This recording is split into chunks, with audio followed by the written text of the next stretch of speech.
La vallée du Rhône, la partie méridionale, donc la partie qui va se trouver au sud, c'est-à-dire du sud de Valence pour aller jusqu'à Avignon. Ici, le climat est vraiment méditerranéen avec un fort ensoleillement, des pluies assez abondantes, concentrées en automne et au printemps sous forme d'orages qui peuvent être très souvent assez violents. Le Mistral, quant à lui, souffle 160 jours par an.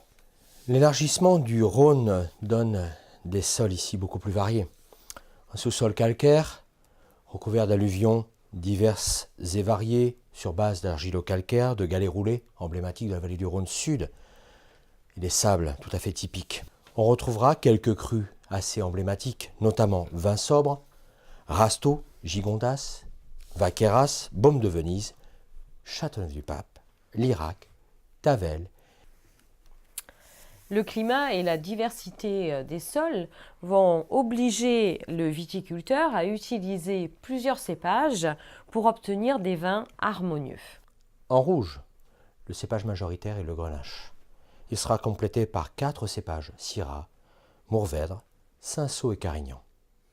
Alors c'est vrai qu'ici le Grenache va incarner à lui tout seul toute la générosité donc, des vins méridionaux. Il va surtout donner donc, des vins de garde, structurés, amples, assez chaleureux, avec des arômes de cassis, de mûres, d'épices. À l'évolution, les tanins vont se fondre et vont évoquer vraiment le sud, après au niveau aromatique, avec des notes un petit peu donc, de garrigue et des notes de fruits compotés. On retrouve aussi très souvent à l'évolution le côté un peu cacao et également des notes de cigare, des notes de Havane. On va compléter cette belle palette de cépages par un cépage aussi phare de la vallée du Rhône Sud, la Syrah, qui va porter sa touche de couleur, sa structure dans l'assemblage, compléter la gamme aromatique avec des notes légèrement mentholées, des notes poivrées tout à fait caractéristiques, et à l'évolution, à l'âge, des notes de sous-bois, de truffes, des pointes animales, et le cuir à l'évolution vont apparaître. On poursuit avec le Mourvèdre qui, lui, a des tanins qui sont vraiment très très serrés. Et c'est vrai que c'est un cépage qui va avoir besoin de beaucoup de temps, au moins 5 ans, un peu de temps, pour donner plus de complexité, pour aller vers des fruits confiturés et surtout pour s'arrondir un petit peu au niveau structure. Sinon, au niveau aromatique, il évoquera toujours les fruits noirs avec pas mal de cassis, la mûre, avec des notes très épicées comme le poivre. Et on retrouvera encore une fois ce côté garrigue, laurier, qui nous rappelle vraiment le côté méridional. On retrouvera 3 cépages, bien évidemment, qui viennent compléter cette gamme merveilleuse, la Clairette, le Bourboulinque et la Roussanne. Alors la Clairette qui est vraiment le cépage, on va dire, assez typique dans la partie méridionale, qui va donner des notes un peu de fenouil, de tilleul, d'abricot, de pêche.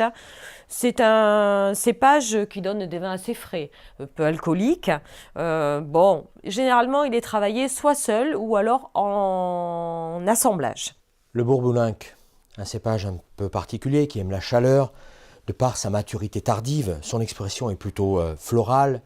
On a des notes de genêt qui peuvent apparaître, mais aussi en finale, à l'évolution, sur les millésimes chauds, des notes exotiques.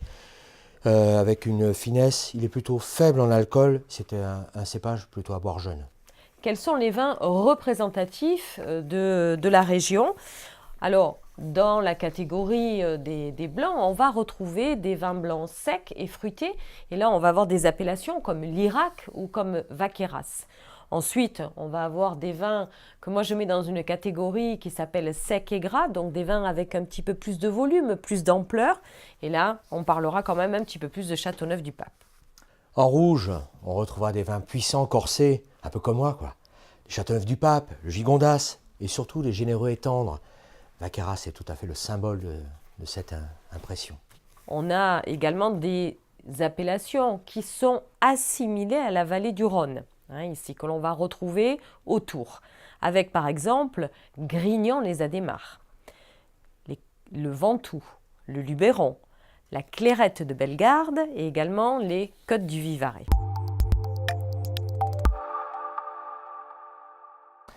En accord mets vins avec les vins blancs, ceux de la partie méridionale ont besoin de plats complexes pour revenir à la hauteur de la diversité de l'assemblage.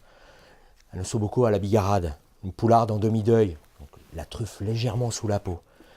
Les écrevisses seront parfaites avec ce type d'assemblage. Le loup de mer aux fenouilles, ou un Saint-Marcelin tout à fait typique, le fromage que l'on peut retrouver là-bas.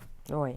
Alors c'est vrai qu'avec les vins rouges, on partira plus particulièrement sur des plats plus chauds, une cuisine un peu épicée, une cuisine ancienne, où moi j'aime bien la cuisine des grands-mères, hein, qui va vraiment se marier avec ce type de plat, pour donner par exemple une bonne réplique à un Châteauneuf-du-Pape, qui va être en pleine évolution, vers des notes un peu de baie sauvage, d'amande, d'anis ou de poivre.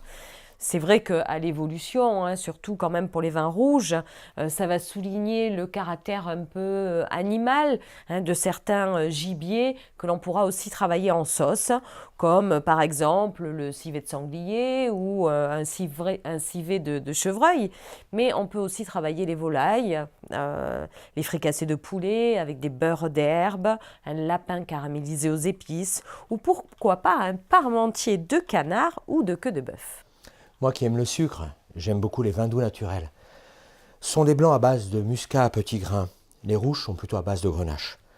Ce sont des vins mutés à l'alcool, c'est-à-dire qu'on va tout simplement rajouter de l'alcool en début ou en milieu de fermentation pour la stopper. Puisque tu aimes le sucre, il y a vraiment une appellation, moi, que j'adore. C'est déjà son nom est merveilleux, le muscat de Beaume de Venise. Ici, on a un nez envoûtant. C'est vraiment un vin qui est séducteur. On va retrouver un côté un peu panier de fruits exotiques, où on va retrouver le jasmin, la rose. On va retrouver tout ce côté un petit peu ananas. Bon, c'est vraiment un vin merveilleux que l'on peut placé à l'apéritif sans problème parce qu'on a une belle fraîcheur au niveau donc du gustatif et on va aussi pouvoir le mettre en accord avec des fromages mais également des sabayons à base de fruits, des tartes ou alors tout simplement je trouve, on peut le siroter comme ça en fin de repas juste pour prolonger l'instant. Le Rasto, un vin donc vin doux naturel, à base de grenache, ce nez nous offre des fruits noirs à l'alcool. Il déclinera aussi sur des notes de cacao un peu grand cru. Les fromages de type bleu feront merveille avec lui, mais le vrai mariage d'amour reste le chocolat coulant, le fameux moelleux au chocolat, comme le faisait donc ma grand-mère. Et ça permettra justement de faire une balance entre le Rasto et le chocolat.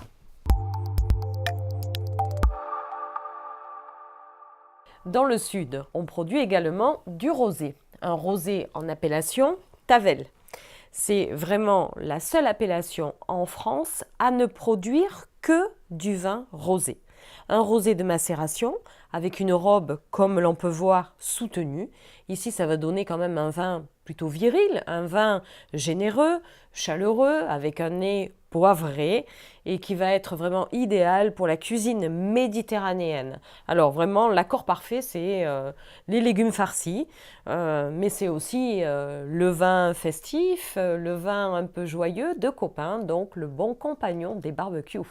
Une particularité intéressante à connaître, à Châteauneuf-du-Pape, 13 cépages peuvent rentrer dans la composition dans cette bouteille. Vous avez aussi, pour obtenir le droit à l'appellation, l'obligation d'inscrire et de graver la mitre ou la tiare papale.